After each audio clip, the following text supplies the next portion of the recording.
Hi welcome to all. നമ്മളിന്ന് നോക്കാൻ പോകുന്നത് ഓപ്പോസിറ്റ് ലെറ്റേഴ്സിൻ്റെ പേരെങ്ങനെ ഓർത്ത് വെക്കാമെന്നുള്ള ടോപ്പിക്കിൻ്റെ രണ്ടാമത്തെ വീഡിയോ ആണ്. ഇവിടെ നമുക്ക് ആദ്യം തന്നിട്ടുണ്ട് എച്ച് എസ് രണ്ടും ഓപ്പോസിറ്റ് ലെറ്റേഴ്സ് ആണല്ലോ. അതിൻ്റെ കോഡ് നമ്മളെങ്ങനെ ആലോചിച്ച് വെക്കണം? ഫിഷ് എന്ന് ഓർത്ത് വെച്ചാൽ മതി. ഫിഷിൽ എച്ചും ഉണ്ട് എസ്സും ഉണ്ട് ലാസ്റ്റ്. അപ്പോൾ നമുക്ക് എച്ച് എസിൻ്റെ എങ്ങനെ ഓർത്ത് വെക്കാം? ഫിഷിന് ഓർത്ത് വെക്കാം. അതുപോലെ തന്നെ ഐയും ആറും ഇങ്ങനെ ഓപ്പോസിറ്റ് ലെറ്റേഴ്സാണ്. അതിനെ നമുക്ക് എങ്ങനെ ഓർത്ത് വെക്കാം? റിവറിൽ ഫസ്റ്റത്തെ രണ്ട് ലെറ്റേഴ്സ് ഐയും ആറും ആണല്ലോ. പിന്നെ അതേപോലെ തന്നെ ജാക്ക് ആൻഡ് ക്വിൻ എന്തിൻ്റെയാണ് വരിക? J Q. ജെയും ക്യൂ ഓപ്പോസിറ്റ് ലെറ്റേഴ്സാണ്. അതിൻ്റെ നമ്മളെങ്ങനെ ആലോചിച്ച് വെക്കണം?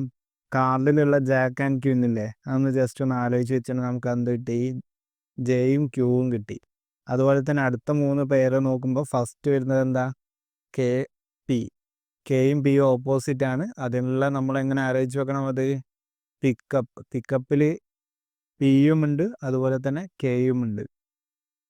പിന്നെ എൽ എല്ലും ഓയും ഓപ്പോസിറ്റ് ആണ്. അതിനെ നമുക്ക് എങ്ങനെ ആലോചിച്ച് വെക്കാം? ലവില് ഫസ്റ്റത്തെ രണ്ട് ലെറ്ററും എന്താണ് വരുന്നത്? എല്ലും ഓയും ആണല്ലോ. അതേപോലെ തന്നെ എമ്മും എന്നും ഓപ്പോസിറ്റ് ആണ്. അതിൻ്റെ നമ്മളെങ്ങനെ ആലോചിച്ച് വെക്കണം? മൈൻഡ്.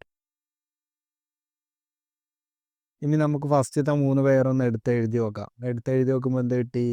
ഫസ്റ്റത്തെ മൂന്ന് പേരും വരുമ്പോൾ fish, river, Jack and queen. അത് നമുക്ക് ജസ്റ്റ് ഒന്ന് ഇങ്ങനെ വായിച്ച് വെച്ചിട്ടുണ്ടെന്ന് തന്നെ മനസ്സിലാവും. Fish, river, Jack and queen. Fish എവിടെ ഉണ്ടാവുക? റിവറിൽ ഉണ്ടാവുക. Jack and queen.